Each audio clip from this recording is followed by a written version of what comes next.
Assalamualaikum warahmatullahi wabarakatuh. Sebelumnya perkenalkan, nama saya Sri Ambarwati dari kelas 1C Ilmu Al-Quran dan Tafsir.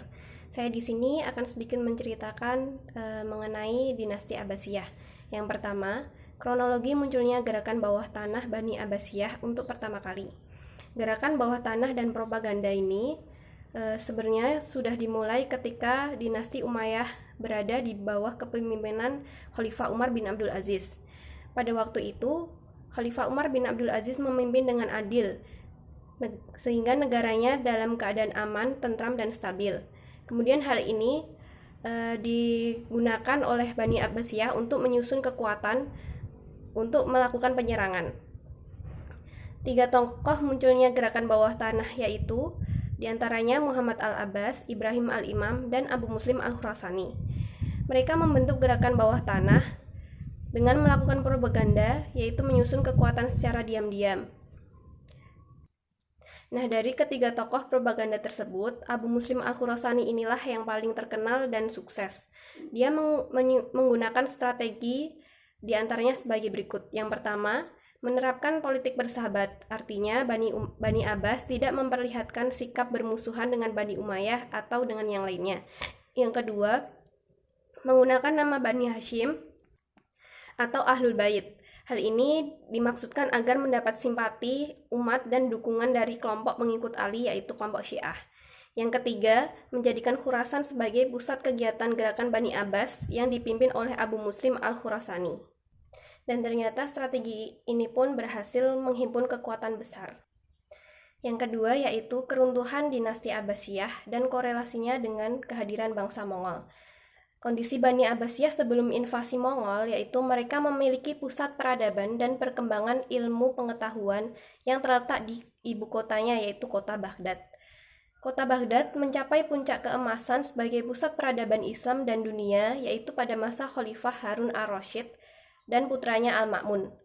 Al-Ma'mun ini membangun perpustakaan yang dipenuhi ribuan buku ilmu pengetahuan.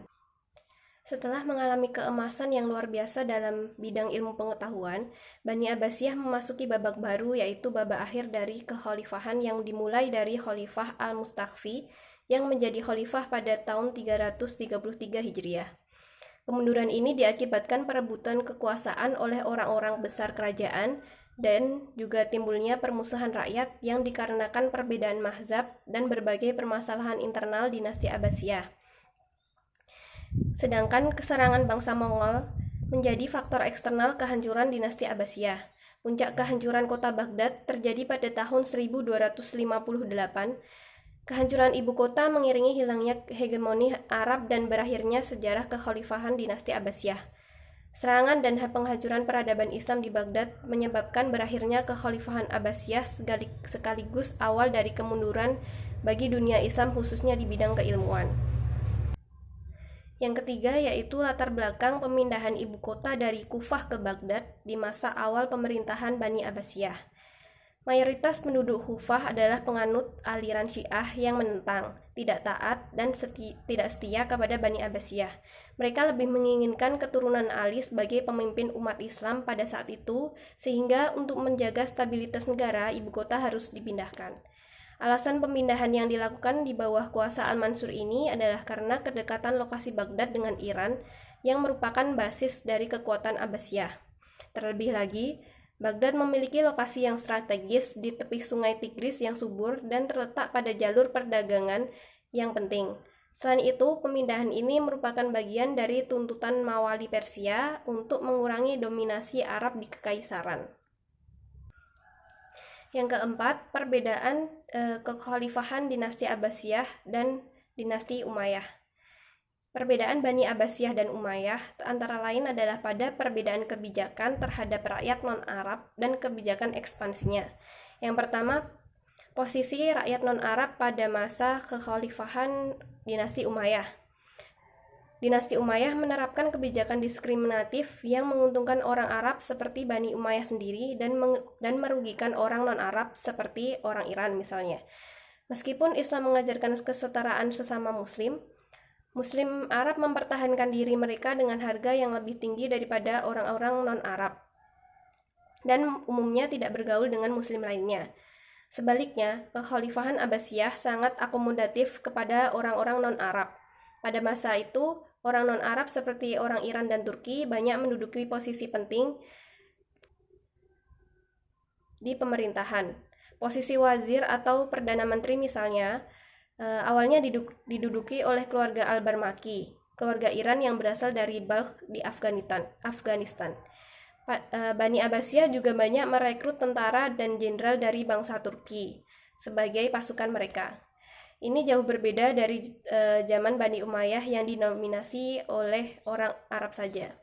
Yang kedua yaitu kebijakan ekspansi. Bani Umayyah ini sangat ekspansif dan meluaskan wilayah kekhalifahan hingga ke berbagai penjuru dunia seperti Spanyol yang pada saat itu ditaklukkan oleh Musa bin Nusair dan Tariq bin Ziyad pada tahun 711. Dan India, yaitu wilayah Sungai Indus ditaklukkan oleh Muhammad bin Qasim pada tahun 712. Namun sebaliknya, Bani Abbasiyah lebih mengedepankan konsolidasi wilayah dan perkembangan ekonomi serta ilmu pengetahuan. Khalifah dari Bani Abbasiyah membangun Darul Hikmah sebagai pusat pembelajaran ilmu pengetahuan dan penerjemahan buku dari bahasa Yunani, Sanskerta, dan Persia.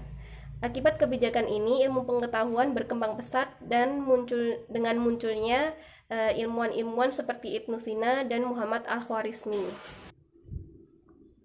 Yang kelima, faktor yang menyebabkan Bani Abbasiyah tetap berkuasa hingga periode kelima, padahal Bani Abbasiyah sendiri sudah mengalami kemunduran sejak periode kedua. Pada periode ketiga, dinasti Abbasiyah berada pada masa pengaruh dinasti Buwayhi. Periode ini berlangsung sejak tahun 945 sampai 1055 Masehi. Pada periode ini, Bani Abbasiyah semakin mengalami kemunduran. Hal ini disebabkan karena kekhalifahan dinasti Abbasiyah didominasi oleh dinasti Buwayhi yang pada akhirnya menimbulkan banyak masalah politik dalam dinasti. Pusat pemerintahan bahkan dipindahkan dari Baghdad ke Shiraz, tempat Khalifah Ali bin Buwayhi berkuasa. Meskipun politik di periode ini kacau, namun dinasti Abbasiyah tetap konsisten mengembangkan ilmu pengetahuan dan peradaban Islam. Banyak ilmuwan lahir di periode ini seperti Al-Farabi, Ibnu Sina, dan Ibnu Maskawi. Dinasti ini terus mengalami kemunduran. Perluasan wilayahnya terhenti dan kondisi politik semakin kacau sehingga memperparah kemunduran dinasti Bani Abbasiyah. Hingga pada akhirnya dinasti ini runtuh pada tahun 1258 Masehi dan meninggalkan ilmu pengetahuan dan pemikiran yang modern serta bangunan-bangunan bersejarah. Yang keenam, yang terakhir yaitu kedudukan dan tindakan yang dilakukan oleh kelompok Syiah setelah Bani Abbasiyah berkuasa. Memasuki abad ke-10 Masehi, kejayaannya Islam mulai tak berdaya.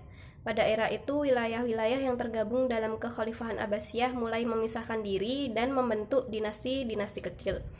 Di tengah situasi yang tak menguntungkan itulah, sebuah dinasti bermazhab Syiah yang berkuasa di wilayah Persia dan Irak masuk dan mengendalikan kekuatan politik dan pemerintahan Abbasiyah. Dinasti Syiah yang menguasai politik dan pemerintahan Abbasiyah selama kurang lebih 110 tahun itu bernama dinasti Buwayhi. Dibangun oleh 3 putra Abu Syuja Buwayhi, yaitu Ali bin Buwayhi yang berkuasa di Isfahan, Iran, kemudian Hasan bin Buwayhi yang berkuasa di Rai dan Jabal, dan terakhir Ahmad yang membangun kekuatan di Khuzistan dan Al-Ahwas sekitar Irak. Ketiga bersaudara itu membangun kekuatan dan kekuasaannya dari Al-Karaj. Pasukan pimpinan Ali berhasil melebarkan sayap kekuasaannya ke daerah-daerah di Persia. Kota Shiraz mereka jadikan sebagai pusat pemerintahan Bani Buwayhi. Ketiganya berhasil menaklukkan kota-kota penting di Persia seperti Isfahan, Rai, dan Jabal. Saat itu, kekuasaan Abbasiyah masih begitu kuat. Untuk menunjukkan eksistensi dinasti Buwayhi, Ali pun berupaya mendapatkan pengakuan dari Khalifah Abbasiyah. Setelah menyetorkan upeti ke Baghdad, dinasti Buwayhi pun secara resmi diakui oleh Khalifah Ar-Radi billah. Berbekal legalitas dari Baghdad, Bani Buwayhi melebarkan sayap kekuasaannya sehingga mencapai Irak, Ahwaz, dan Wasit. Berdasarkan kesepakatan antara Khalifah Abbasiyah dan Ali bin Buwayhi, keturunan Buwayhi akan diakui sebagai sultan. Dinasti Buwayhi pun mengakui kedudukan khalifah, dan nama-nama mereka dan khalifah akan disebutkan dalam khutbah-khutbah Jumat dan diukir pula dalam mata uang logam. Dan sejak saat itulah kekhalifahan Abbasiyah dikendalikan para amir Bani Buwayhi. Khalifah tak lebih hanya sebagai simbol dan tak memiliki kekuatan politik dan militer.